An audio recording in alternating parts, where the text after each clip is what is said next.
네. 네. 이거 표정이 왜 이래? 표정이 너무 안 좋은데. 아 참 이걸 어떻게 말해야 될지 모르겠는데. 사실 얘긴 들었어. 그치. 부끄럽더라 진짜. 라이센스가 있는 사람이. 그러니까. 왜 그러냐 너희들.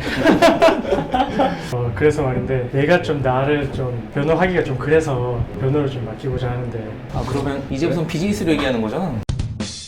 아니 너무 지금. 사건이 어떻게 되세요? 네. 제가 착수금을 다 못 받은 게 있어가지고요. 아 그래요? 얼마를 못 받으셨어요? 제가 못 받은 금액이 착수금이 이렇게 중요한 거 아시죠? 중요하죠. 그래서 그러면은- 제가 찾아왔지 않습니까? 아, 나에게 뭔가 중요하면 딴 사람에게도 중요하겠죠? 그렇죠. 그럼 저희한테도 착수금이 중요하겠죠? 모르는 사이도 아니고 아는 사이인데 공짜로 좀 해주라. 송 변호사님 얼마 정도로 하면 될까요? 그럼 딱 사이즈 보니까 1100. 그래도 또 알고 지내는 사이니까 천에 갑시다 천. 야 됐어. 야 됐어. 나 혼자 할게. 야 됐어. 아예 혼자 하다 또 강한 것 같은데. 안 되는데. 됐어. 그 정도 받아야 되는 거 아니야? 그러니까 솔직히 천도 거저먹는 건 아니 둘인데 지금. 그렇지.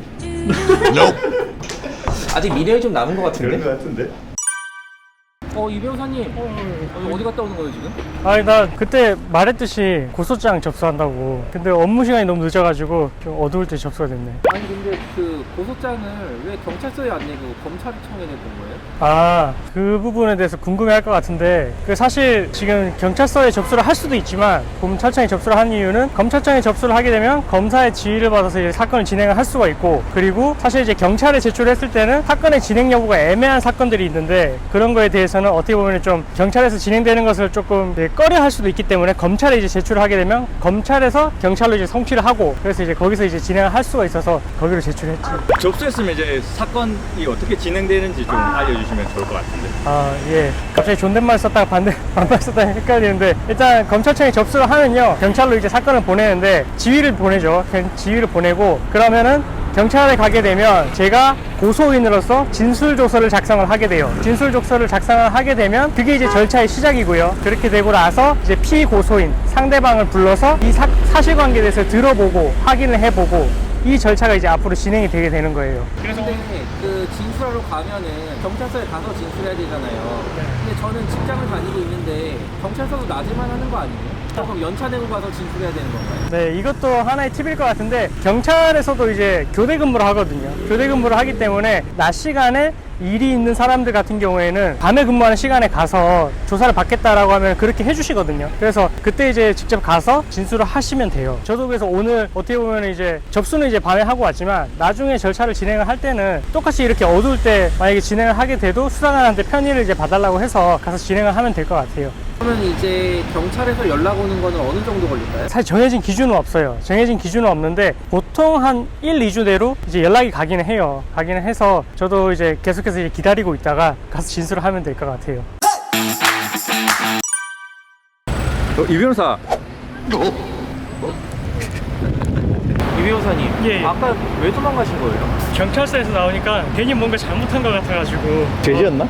그거는 근데 죄지어서 갔다 온 거 아니잖아요. 예, 죄 짓지 않아도 가는 경우가 있을 수 있죠. 사실 제가 이제 사기를 당한 부분에 대해서 이제 언급을 했었잖아요. 오늘은 어떻게 보면 이제 그 피해자로서 진술을 하러 온 거예요. 고소인으로서. 그래서 진술 조서를 작성을 하고 나왔고요. 진술 조서를 작성을 할 때는 처음에 있었던 일, 이 사건의 경위를 언급을 하게 됐고, 그 다음에 상대방이 어떤 부분에 있어서 기망이 있었다. 그 다음에 왜 이 사람이 나에게 기망을 했는지, 그 고의 부분에 대해서 좀 설치를 하는데 집중을 했어요. 그럼 잘못한 사람이 아니라 피해자라도 경찰서에서 조사를 받는 경우가 있다는 얘기네요. 그렇죠, 그렇죠. 고소장을 제출을 하게 되면 아무래도 그 고소 사실에 대해서 밝혀야 되잖아요. 그래서 그렇게 돼야 이제 절차가 개시가 되는 거니까, 어떻게 보면 고소장 이후에 보충적으로 나의 그런 입장을 다시 한번 전달을 한 거라고 보시면 될 것 같아요. 그럼 이제 어떻게 진행될까요? 네, 앞으로는 이제 상대방한테 연락이 갈 거예요. 피고소인한테 너에 대해서 고소장이 접수가 됐다, 이런 게 이제 통지가 갈 거고, 그럼 상대방이 소환 시기를 이제 조율을 하겠죠. 피고소인 측에서도 변호사를 선임을 할 수 있겠지만 앞으로 이제 그 어떻게 대응할지 여부도 지켜봐야 될 것 같고, 그래서 그 이후에 어떻게 보면 이제 절차가 진행이 되는데, 조사를 받기 전에 합의를 해올 수도 있겠고, 아니면은 뭐 조사 조사 이후에 나중에 검찰로 넘어가서 사건이 송치되고 나서 이제 뭐 검찰청에서 형사 조정을 해부를 할 수도 있겠고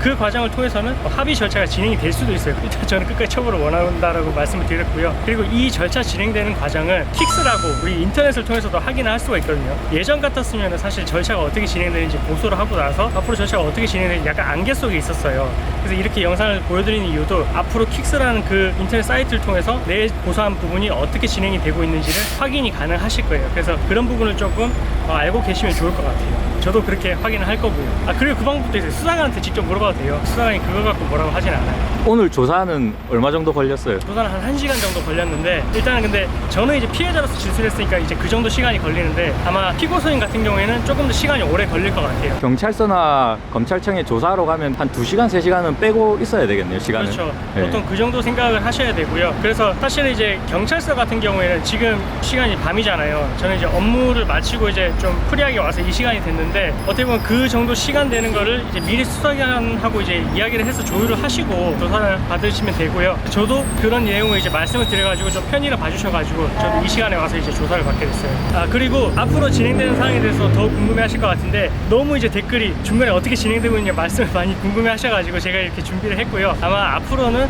검찰에서 피의자에 대해서 이제 최종적인 처분이 있을 것 같아요. 처분이 어떻게 날지는 이제 지켜봐야 될 것 같은데 그 결과도 제가 나오면 다시 한번 말씀드리도록 하겠습니다. 어쨌든 뭐 변호사 없이 저 혼자 했지만 좋은 결과가 있을 때까지 더 노력을 하도록 하겠습니다. 왜 변호사를 선임하지 않았나요?